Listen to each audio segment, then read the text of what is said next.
When Melissa left the company, they thought I'd just lost an ally. They had no idea she'd left me her entire $2 million client portfolio, along with a plan that would bury the very people who'd pushed us both out. The documents were already filed, the transfers complete, and the evidence of their fraud sat in a safety deposit box, waiting. They wanted me to disappear quietly. I would leave. All right. But the explosion I'd leave behind would echo through every boardroom in the industry for years to come. My name is Claire Donovan, and at 34, I thought I'd finally cracked the code to corporate success. That illusion shattered at 9:30 a.m. on a Tuesday morning when Ronald Pierce's assistant called me up to the executive floor. The elevator ride felt longer than usual, each floor counting up like a countdown to execution. Ronald's corner office overlooked the harbor, a view reserved for those who'd climbed high enough to look down on everyone else. He didn't bother standing when I entered, just gestured to the chair across from his mahogany desk, with the casual indifference of someone ordering their third martini. "Claire," he began, his voice carrying that practiced smoothness executives perfect after years of delivering bad news. "I'll cut to the chase. Your position has been eliminated." The words hung in the air like smoke from a fired gun. I kept my face neutral, a skill I'd mastered after 6 years of watching men with half my competence get promoted over me, inside. Though, I was counting backward from 10, remembering Melissa's warning from 6 months ago. "Effective immediately?" I asked, my voice steady as granite. 2 weeks' notice, standard severance package. Ronald's fingers drummed against the desk. "But first, we need a comprehensive handover of all your accounts, particularly the West Coast portfolio. Full client lists, contact histories, contract details, everything." The West Coast portfolio. Of course, that was my golden goose. The accounts I'd nurtured from struggling startups to million-dollar contracts. The same accounts that had mysteriously caught upper management's attention right after Melissa announced her early retirement due to her heart condition. "I understand," I said, crossing my legs and leaning back slightly, a power pose Melissa had taught me. "I'll need time to organize everything properly. Some of those relationships go back years." Ronald's jaw tightened almost imperceptibly. "We need it all by end of week. Jennifer from Brad's team will be taking over your responsibilities." Jennifer, 26, MBA from Wharton, and most importantly, Brad's golf buddy's daughter. She'd been at the company 8 months and couldn't tell a profit margin from a margarine tub, but she had the right chromosomes and connections. "I'll make sure Jennifer has everything she needs." I lied smoothly. What Jennifer would get was exactly what the company deserved, the visible portion of the iceberg, while the real treasure remained hidden beneath the surface. Ronald shifted in his chair, and I caught something in his expression, not quite suspicion, but a flicker of unease. "Melissa spoke highly of you before she left, said you were instrumental in developing those West Coast relationships."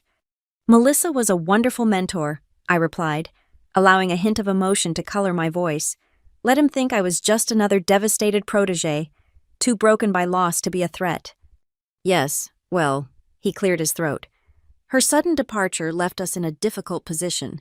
Budget constraints, restructuring, you understand." I understood perfectly. Melissa's sudden departure had been orchestrated as carefully as a hostile takeover. They'd made her life hell for 2 years, hoping she'd quit without severance or benefits. When her heart condition gave them the perfect excuse to push her toward early retirement, they'd taken it with both hands. "About the client files," Ronald continued, pulling out a legal pad. "I'll need passwords to all your systems, access to your client management database, and copies of all correspondence from the last fiscal year." Each demand was another bar in the cage they thought they were building around me. They had no idea I'd already flown the coop, that Melissa and I had spent 5 months constructing an escape route so elegant, so perfectly legal, that their own contracts would protect us. "Of course," I nodded, mentally reviewing the sanitized databases I'd been maintaining for exactly this moment. "I'll compile everything this afternoon." Ronald smiled then, the satisfied smirk of a man who thought he'd won. "Good. HR will have your exit paperwork ready by 3 p.m. Security will escort you out once you've finished today." Security escort, the final humiliation, the corporate walk of shame designed to remind everyone else to stay in line. I stood, smoothing my skirt with deliberate calm. "Will that be all?" I asked. "One more thing. Ronald's voice stopped me at the door. Your non-compete clause remains in effect for 2 years. I trust you remember that. I turned back, meeting his gaze directly for the first time. I remember everything, Ronald. The truth was, I remembered more than he could imagine. I remembered every passed-over promotion, every stolen idea credited to a male colleague, every time Melissa had fought for me only to be overruled. But most importantly, I remembered the loophole Melissa had found, the one that made our non-compete clauses worthless for clients who personally requested to follow us. As I walked back to my soon-to-be former office, I pulled out my phone and typed a single message to the encrypted number Melissa had given me. They took the bait. Her response came within seconds. Then let the games begin. 6 months earlier, Melissa had called me into her office at 7:45 p.m., long after the rest of the floor had emptied. She was standing by the window, watching the city lights flicker to life, and when she turned, I saw something in her face I'd never seen before: vulnerability. Close the door, Claire, and turn off your phone. The requests were unusual enough to make my pulse quicken. Melissa was always careful, but this was different. She gestured to the couch in the corner, away from her desk, away from the computer that IT could monitor. I'm dying, she said simply, settling beside me. Well, not immediately, but my cardiologist gives me 2 years if I'm lucky, less if I keep working here. The words hit me like ice water. Melissa had been more than a manager. She'd been the only person in leadership who'd seen my potential, who'd fought for me when the boys' club tried to keep me down. The stress, she continued, her voice steady despite the weight of her words, is literally killing me, but that's not why I asked you here. She pulled out a folder from beneath the couch cushions she'd planned this conversation down to the hiding spot.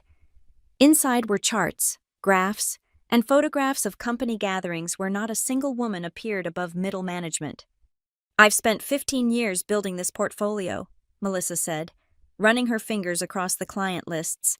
2 million in annual revenue, relationships I've nurtured since before Ronald could spell synergy. And you know what they offered me for early retirement? 40% of my pension and a pat on the head. That's illegal, I breathed. No, it's strategic. They know I can't afford a legal battle with my medical bills. Her laugh was bitter. But they don't know I've been planning something better. Claire, how would you like to inherit my entire client list? My heart stopped. Melissa, I can't. The non-compete clauses are worthless if the clients personally request to follow their account manager. She pulled out another document, this one bearing the letterhead of a law firm I recognized, Morrison & Associates. The sharks even corporations feared. I've had this reviewed. If clients sign a personal service agreement with you as an individual consultant, not as a company employee, the non-compete doesn't apply. The audacity of it took my breath away. They'll destroy us. They'll try. Melissa's eyes gleamed with something I'd rarely seen: revenge, served at exactly the right temperature. But here's the beautiful part. I've been documenting everything for 5 years. Every padded invoice, every skimmed commission, every time they've double-billed clients for hours never worked. She showed me folder after folder of evidence, meticulously organized, cross-referenced, and verified.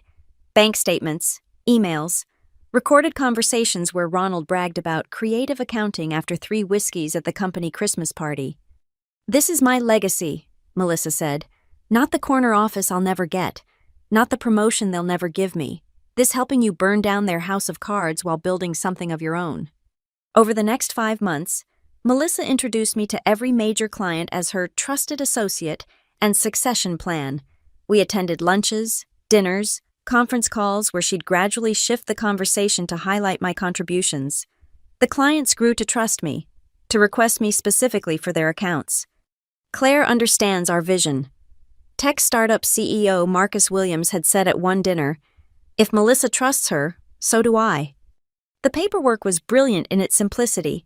Melissa paid for everything from her personal accounts, the lawyer fees, the incorporation documents for my consulting firm, even the notary publics who witnessed each client's signature on the transfer agreements, nothing traceable to company resources, nothing that could be challenged in court. Ronald's getting suspicious, I warned her one afternoon in April, after he'd accidentally dropped by 3 of my client meetings. Let him suspect, Melissa replied. Coughing slightly, her condition was worsening. Suspicion isn't proof, and by the time he finds proof, it'll be too late. She taught me everything in those months, not just about the clients, but about the game itself. How to read a room, how to identify who really made decisions, how to make powerful men underestimate you until the moment you revealed your strength. They see us as threats or accessories, never as equals, she said during our last real conversation, 2 weeks before her retirement. So be an accessory.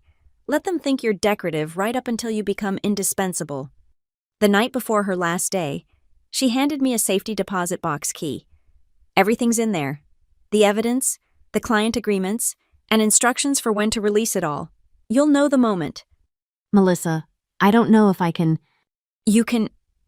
She gripped my hands, her own trembling slightly from medication. You're not just taking my clients. Claire, you're taking my 30 years of rage and turning it into something useful. Promise me you won't let them win. I promise. She smiled then, the first genuine smile I'd seen from her in months. Good, because watching Ronald's face when he realizes what we've done, that's better than any retirement party they could throw. The transfer process was a masterclass in corporate deception. Every Tuesday at 6 p.m., after the office had thinned out, Melissa and I would meet with clients at neutral locations, hotel bars, private dining rooms, anywhere beyond the company's reach. She'd introduce me as the future of their account management, while I demonstrated intimate knowledge of their projects, their pain points, their unrealized potential. Gentlemen, Melissa said to the Morrison Industries board during a particularly crucial dinner, Claire has been handling your account behind the scenes for 2 years. Every successful campaign, every crisis averted that was her mind at work while others took credit. David Morrison, the CEO, studied me over his whiskey. The Singapore expansion strategy that was you. Every detail, I confirmed, pulling out my personal laptop to show him the original proposals, all dated and digitized months before the company's official presentations, including the regulatory workaround that saved you $3 million in compliance costs. Melissa had insisted I keep parallel records of everything, shadow files that proved my authorship of ideas routinely stolen by male colleagues. Now those files became my credentials. Proof that I wasn't just inheriting these accounts but had earned them. The legal framework was bulletproof. Each client signed a personal service preference agreement, stating they wished to maintain continuity with their account manager regardless of corporate affiliation. Melissa's lawyer had crafted language so precise that challenging it would require the company to admit they'd been misleading clients about who actually managed their accounts. This is strictly voluntary, Melissa would say, sliding the papers across mahogany tables. But if Claire were to ever pursue independent opportunities, wouldn't you want the option to maintain that relationship? Not a single client hesitated. By month 3, we'd secured 40% of the portfolio. By month 4, 70%. The crown jewels, Morrison Industries, Apex Technologies, Meridian Pharmaceuticals all signed on, their executives eager to follow the person who'd actually been solving their problems. Ronald started circling like a shark smelling blood. He'd appear at client meetings uninvited, schedule routine reviews of my accounts, request detailed reports on client satisfaction.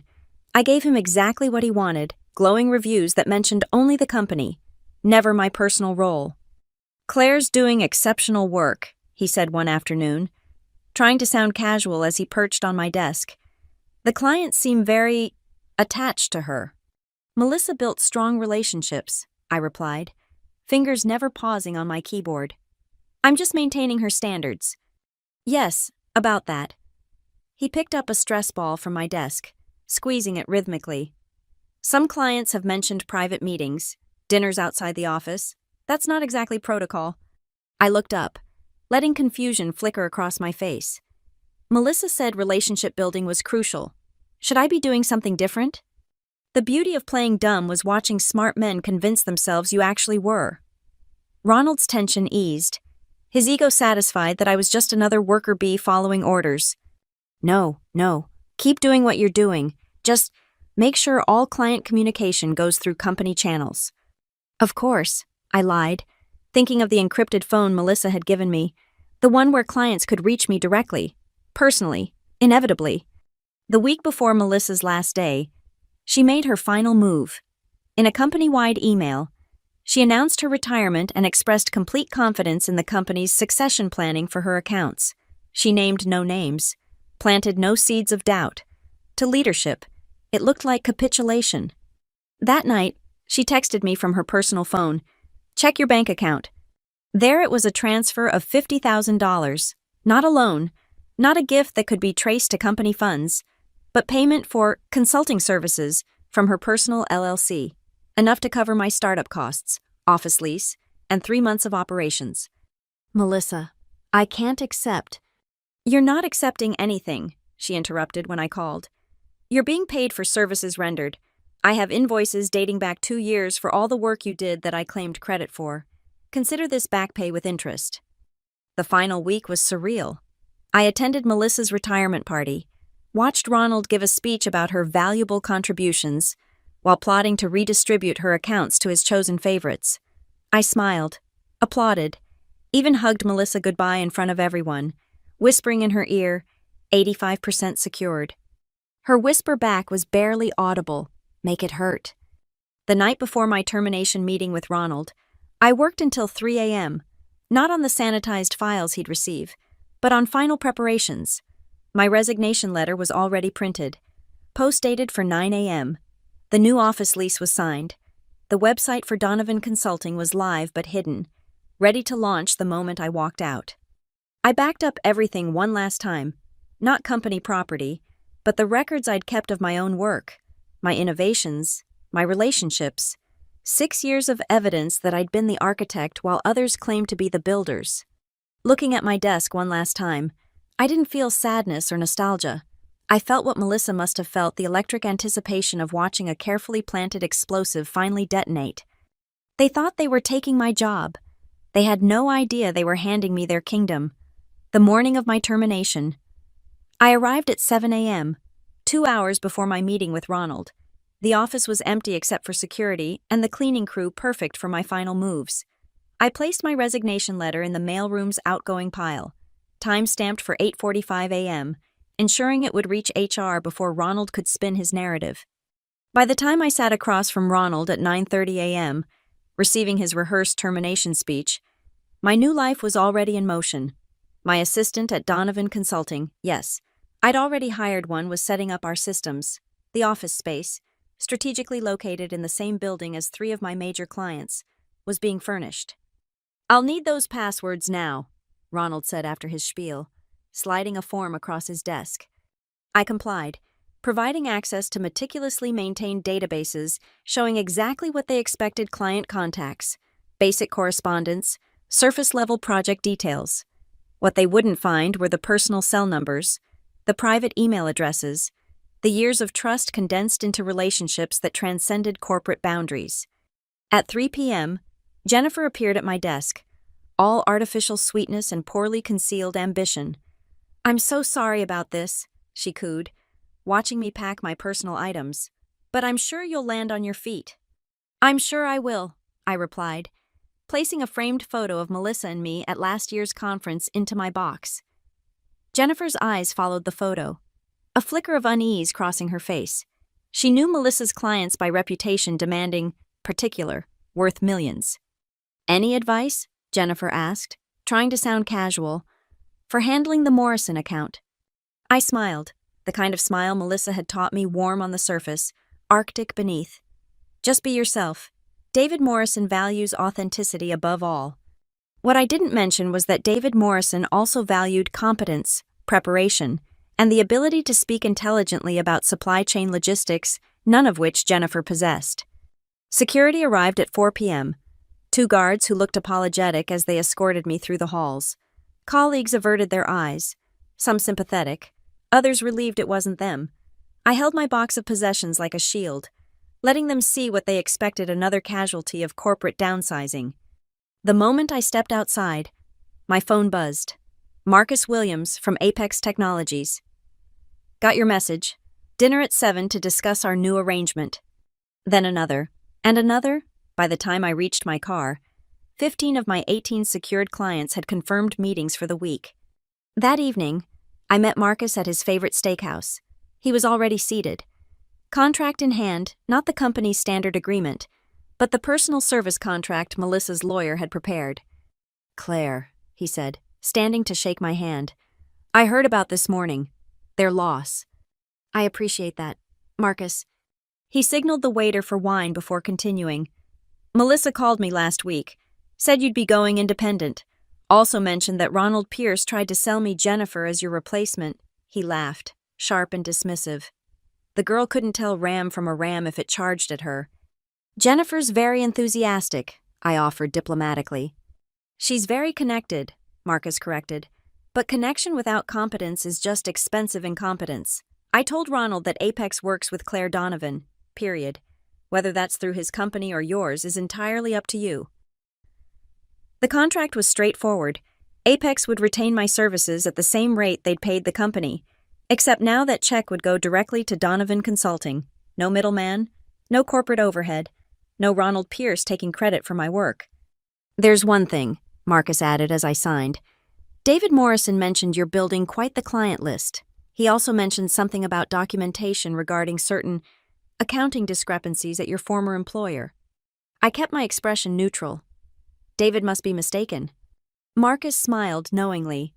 "Of course, but if such documentation existed, and if it happened to surface after you'd established your independent practice, well, timing is everything in business, isn't it?" Over the next 3 days, I signed 12 more clients. Each meeting followed the same pattern: surprise at my sudden departure, anger at the company's handling of the situation, and eager acceptance of our new arrangement. The contracts were dated strategically, some immediate, others delayed to avoid the appearance of coordination. Ronald called me personally on day 4, his voice tight with barely controlled panic. "Claire, we need to discuss some irregularities in the client files you submitted."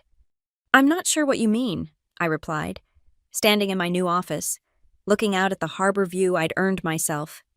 "The Morrison files are missing critical data. The Apex project specifications aren't complete. We need—" "Ronald," I interrupted, "I provided everything the company owns. If clients chose to share certain information with me personally, outside company channels, that's hardly my responsibility."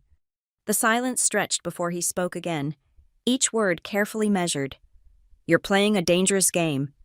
"I'm not playing anything. I'm running a business. My business." "We'll sue. Non-compete violation. Theft of trade secrets." "Please do," I cut him off. "I'm sure Morrison Industries and Apex Technologies would love to testify about who really managed their accounts. Jennifer's performance this week should make for compelling evidence." Another pause, then, quieter. "What do you want?" "Nothing. I already have everything I need." I hung up, looking at the photo of Melissa on my desk, the only decoration I'd unpacked so far. In it, she was raising a champagne glass at the last company party she'd attended, toasting to new beginnings. None of them had understood what she meant. But I did, and the game was just getting started. The call started at 6 a.m. on Monday, exactly 1 week after my departure. Ronald, Brad, even CEO Harrison Clark, all suddenly interested in discussing opportunities for collaboration. Their initial threats had dissolved into desperate bargaining when they realized the full scope of what they'd lost. $200,000 signing bonus, plus your old salary doubled, Brad offered during his call. Senior Vice President title, corner office. "I already have a corner office," I replied, watching the sunrise paint the harbor gold from my new windows. "And I don't need a title to know my worth." The legal threats came next, delivered by their general counsel, Patricia Stern, a woman who'd climbed the ladder by stepping on other women's hands. "Your non-compete explicitly prohibits soliciting company clients," she said, her voice sharp as glass. "I haven't solicited anyone," I responded calmly.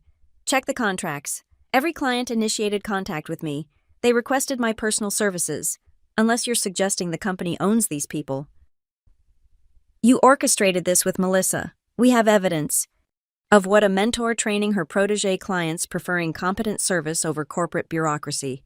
"Please, Patricia, send me the lawsuit. I'll frame it next to my business license." The truth was, Melissa had prepared me for every angle of attack.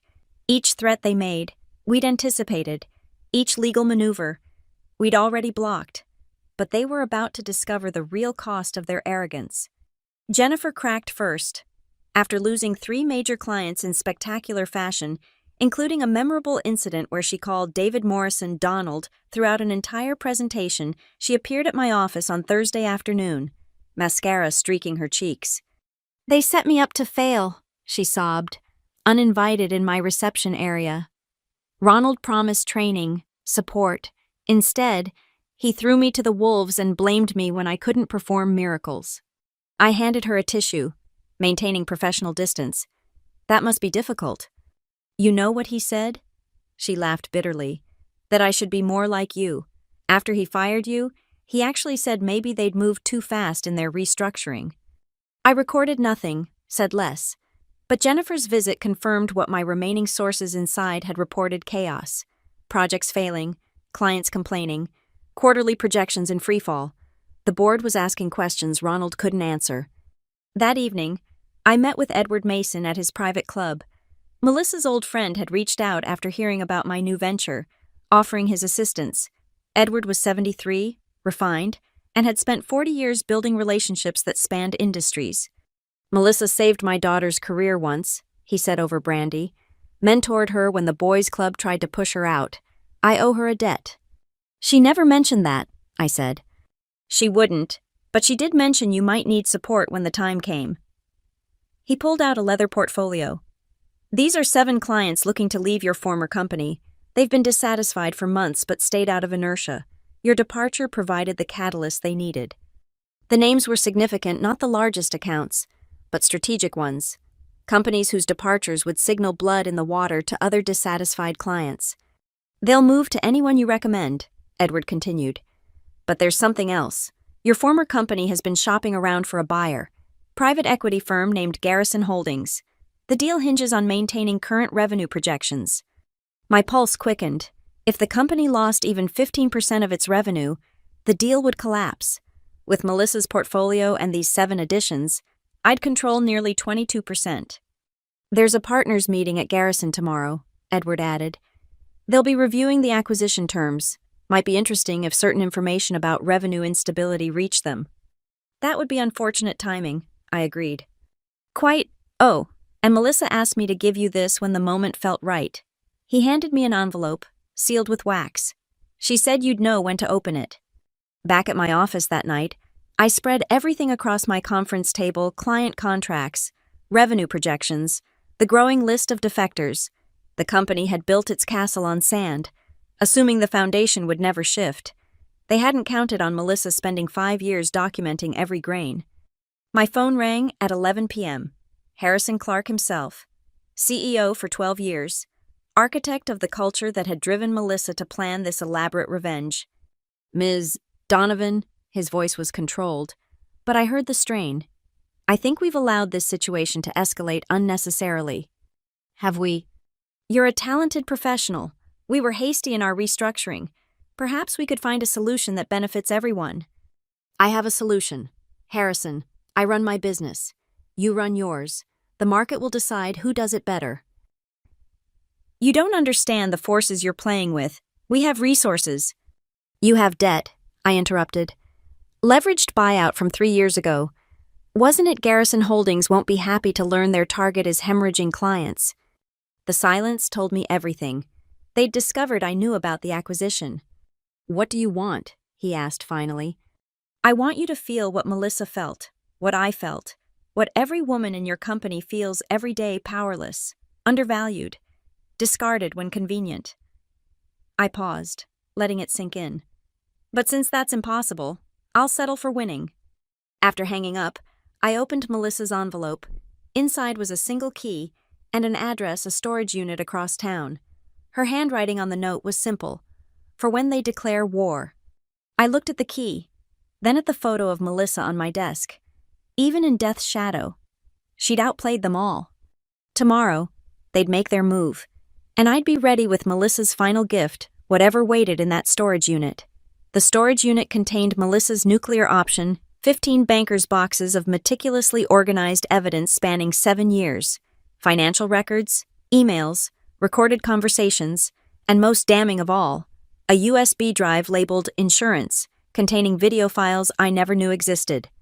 The first video showed Ronald and Harrison at a golf club, discussing how to manipulate quarterly earnings. The second captured Brad explaining to investors how they inflated billable hours. But the third made my blood run cold. Patricia Stern and Harrison planning Melissa's forced retirement, laughing about her heart condition being convenient timing. I spent the weekend reviewing everything, cross-referencing documents with dates, building an airtight case. Melissa hadn't just documented fraud. She'd created a roadmap that any prosecutor could follow blindfolded. Monday morning brought the war they'd promised. A cease and desist letter arrived at 8 a.m., followed by a lawsuit filing at 9. They were seeking an emergency injunction to prevent me from operating, claiming theft of trade secrets and tortious interference. Their strategy was scorched earth if they couldn't have the clients. They'd bury me in legal fees trying to keep them, but they'd made a critical error. They'd filed in state court, where the proceedings were public record. I called Marcus Williams first. "They're suing me, claiming I stole you." His laugh was sharp. "Let them try. My legal team has been hoping for entertainment. We'll file an amicus brief so scathing it'll be taught in law schools." By noon, 7 clients had issued statements supporting my right to operate independently. David Morrison went further, announcing Meridian Industries was conducting a comprehensive review of all vendor relationships with companies that stifle competition through frivolous litigation. But the real counterstrike came from an unexpected source. Patricia Stern called at 2 p.m., her voice different, nervous. "Claire, we should meet, privately." "Why would I do that?" "Because I know what Melissa left you, and I know you haven't used it yet." We met at a coffee shop downtown, neutral territory. Patricia looked older than I remembered, stress etching new lines around her eyes. "They don't know I'm here," she began. "But I'm not stupid. Melissa was building something for years. When you walked out with that client list intact, I knew she'd left you more than just relationships." "Your point?" "My point is that I have a daughter starting college next year. I can't afford to be collateral damage in whatever nuclear option you're planning." "You helped plan Melissa's termination. I heard you laughing about her heart condition." Patricia's face went white. "You have recordings." It wasn't a question, but I nodded anyway. "What do you want?" she asked. "Drop the lawsuit, all of it, within 24 hours. Harrison will never." "Then convince him, or I send everything to the SEC, the FBI, and the Wall Street Journal, in that order." Patricia stared at her untouched coffee. "There's something else, something Melissa didn't know. The Garrison Holdings deal, it's not just an acquisition, it's a bailout. The company's been insolvent for 6 months, hidden through creative accounting. If the deal falls through, everyone loses their jobs," I finished. "Everyone loses everything, pensions, severance packages. The employees who had nothing to do with this, they'll all suffer." For a moment, I felt the weight of that. Then I remembered Melissa, forced out without her full pension, dying with the knowledge that her life's work had been stolen. "You have 24 hours, I repeated. That evening, the smear campaign began. Anonymous sources leaked stories about my unstable behavior and vindictive nature. My former colleagues received emails warning them against associating with me. Someone even called my new landlord, suggesting I was a financial risk. But for every attack, my clients pushed back harder. Marcus Williams gave an interview to Tech Weekly praising my integrity. David Morrison announced a new partnership with Donovan Consulting worth $3 million annually. Edward Mason's network began spreading word that the old guard was panicking. At 10 p.m., Harrison called personally. "The lawsuit stays," he said without preamble. "But we're willing to settle. $2 million cash. You sign an NDA. Everyone walks away." "No." $3 million. "Harrison, you could offer me the entire company and I'd refuse. This isn't about money." "Then what's it about?" His composure finally cracked. "You've made your point. You took the clients, started your company. What more do you want?" "I want you to know how it feels to have everything you built taken away by someone who thinks you're disposable. You're going to destroy hundreds of innocent jobs for revenge." "No," I said quietly. "You destroyed those jobs when you built a company on fraud. I'm just turning on the lights." I hung up and opened my laptop. The email to the SEC was already drafted. Evidence attached in neat folders. My finger hovered over send. Then my phone buzzed. A text from an unknown number. "This is Melissa. If you're reading this, it means they chose war over surrender. I'm proud of you. Finish it." It was scheduled.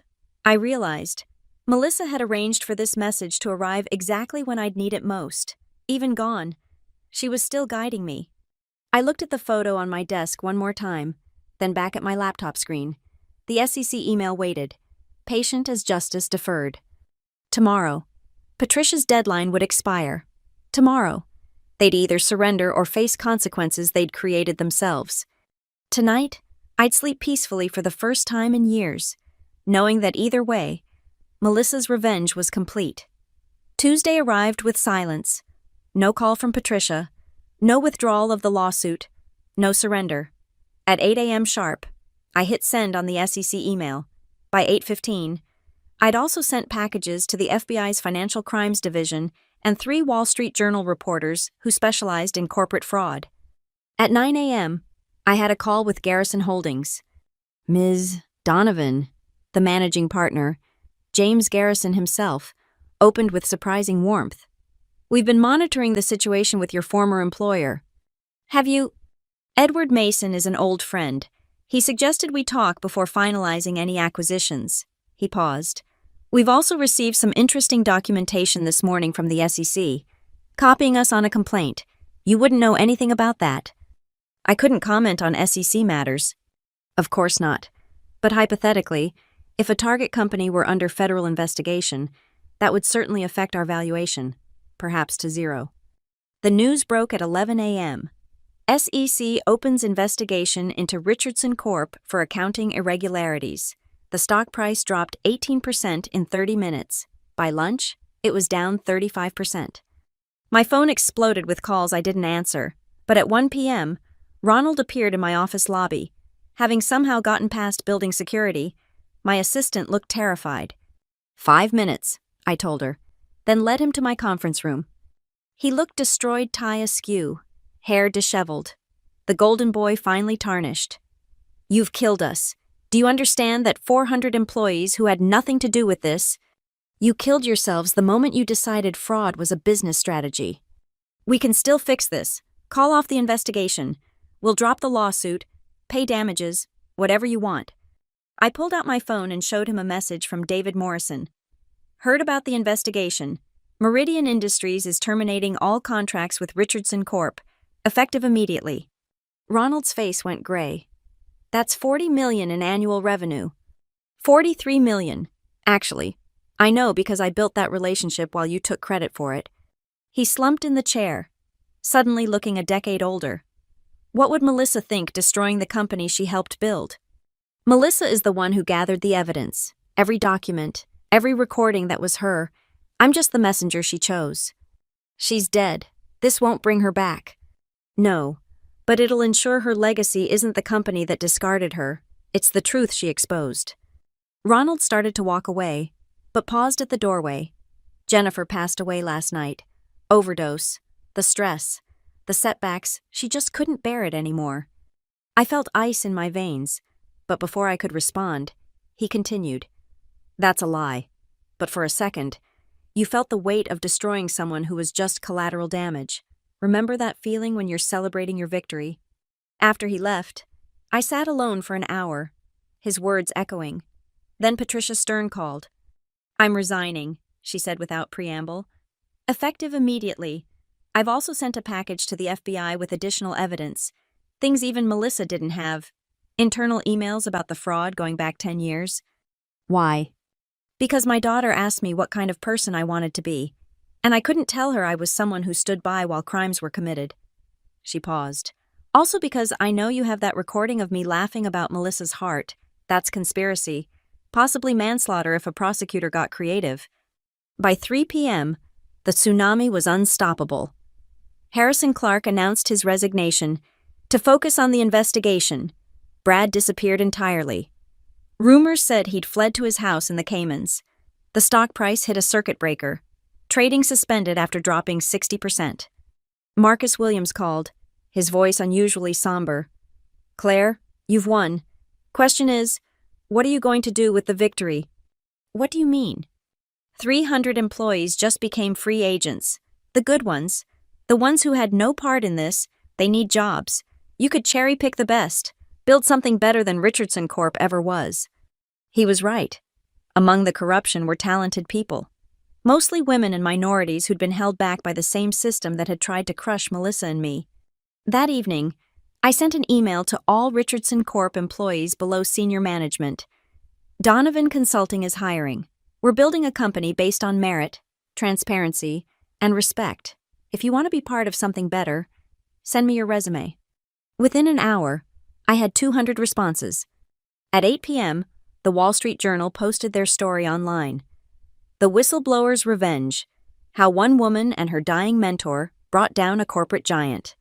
They had everything: the fraud, the cover-ups, Melissa's secret evidence gathering, my calculated extraction of clients. The reporter had done her homework, even finding a photo of Melissa and me at that last company party, champagne glasses raised. The caption read, "Melissa Rodriguez and Claire Donovan, celebrating new beginnings months before bringing down Richardson Corp." My phone buzzed with a text from an unknown number, but I recognized Edward Mason's assistant. Ms. Rodriguez watched the news from her hospice bed. She asked me to tell you, we did it, kid. Now build something worthy. I stood at my window, looking out at the harbor as lights began twinkling across the city. Tomorrow, Garrison Holdings would formally withdraw their offer. Richardson Corp would declare bankruptcy within a week. The FBI would arrest Harrison and Ronald within a month. But tonight, I had 37 interviews scheduled with former Richardson employees. Tomorrow, I'd have 50 more. Within 6 months, Donovan Consulting would be everything Richardson Corp claimed to be, but never was. The office phone rang. My assistant had gone home, so I answered it myself. Donovan Consulting, Claire speaking. Ms. Donovan. The voice was young, nervous. My name is Sarah Chen. I just graduated from Wharton, and I saw what you did to Richardson Corp. I want to work for someone who fights back. Are you still hiring? The call from Sarah made me pause. Her last name Chen wasn't the issue. It was her enthusiasm, her hunger for justice that reminded me of myself 6 years ago, walking into Richardson Corp believing merit would be enough. Send me your resume, I told her. But understand something: we don't fight here. We build. Fighting is what they did. We're doing something better. 3 weeks later, the Richardson Corp building was being emptied. Auction notices plastered across those glass doors I'd once walked through with such hope. I stood across the street, watching movers carry out the mahogany furniture from Ronald's office, the conference table where they'd planned Melissa's demise, the awards and plaques celebrating a success built on lies. Enjoying the view, I turned to find Harrison Clark behind me, looking like a ghost of his former self. His arraignment was tomorrow. Just witnessing the end, I replied. You know what's funny? He laughed bitterly. We could have promoted you, could have made Melissa a full partner. It would have cost us nothing but pride. Instead, our pride cost us everything. Your fraud cost you everything. We just turned on the lights. He nodded slowly. The FBI says you have recordings of me planning Melissa's termination, that Patricia gave them additional evidence showing we knew her heart condition was worsened by stress, that we deliberately increased her workload, hoping she'd quit or worse. I said nothing. That's murder. They say corporate manslaughter at minimum. He looked at the empty building. 40 years I built this company. 40 years. Gone because I couldn't see past my own prejudice. Melissa built that company too. She just never got credit for it. Harrison walked away without another word. The next day, he pled guilty to all charges: fraud, conspiracy, and involuntary manslaughter in Melissa Rodriguez's death. The judge gave him 15 years. Ronald got 12. Brad was extradited from the Caymans and received 8. Patricia, who had cooperated fully, got probation and community service. She now works for a nonprofit teaching business ethics, using Richardson Corp as her primary cautionary tale. 6 months after Richardson Corp's collapse, I stood in my new offices. We'd expanded to 3 floors, hired 120 former Richardson employees, the ones who'd been held back, overlooked, underestimated. Sarah Chen became my executive assistant, fierce and brilliant, everything Jennifer could have been with proper mentorship. The news came on a Thursday at 2 p.m. Melissa had passed peacefully in her sleep. Edward Mason called personally to tell me. "She left you something," he said. "Her shares in Richardson Corp. Those are worthless now." "The shares are, but the tax loss. That's worth about $3 million to a profitable company like yours, even in death. She's still looking out for you." The memorial service was small. Melissa had requested no corporate presence, just the people who'd truly known her. I gave the eulogy, talking about the woman who'd seen potential where others saw only gender, who'd fought battles in silence so others could win wars out loud. After the service, I found a package waiting at my office. Inside was Melissa's personal notebook, the one she'd always carried. The first page had a note, "For Claire, the real story, for when you're ready to tell it." The notebook contained everything: her thoughts, her rage, her meticulous planning, but also her joy at finding someone worthy of carrying the torch.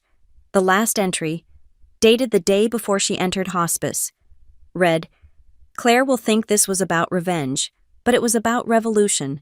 One woman teaching another that the system only has the power we give it. Take that power back, and the system crumbles."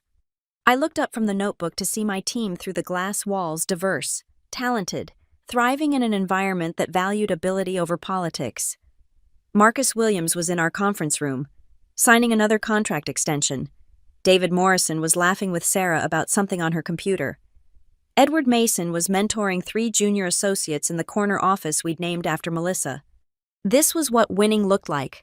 Not the destruction behind us, but the construction ahead. I walked to the window, looking out at that same harbor view, but from higher up now, somewhere out there, in companies across the city, other Melissas were fighting lonely battles against systems designed to exclude them.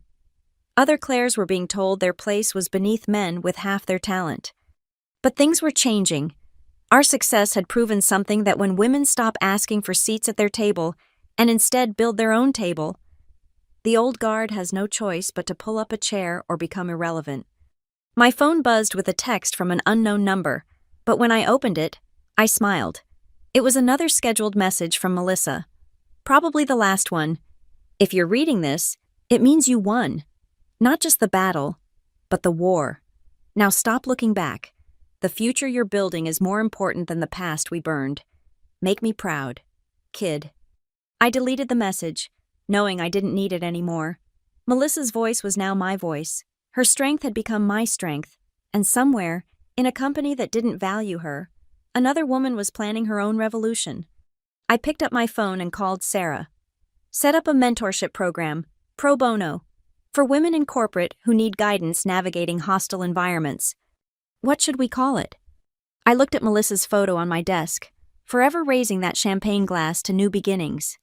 "The Rodriguez Initiative, because every revolution starts with someone who refuses to accept that this is just how things are." Thank you so much for listening to this story. I'd love to know where you're tuning in from. Drop a comment below, and let's connect. If this story resonated with you, please subscribe to the channel and share your thoughts. Your perspectives make these stories richer for everyone.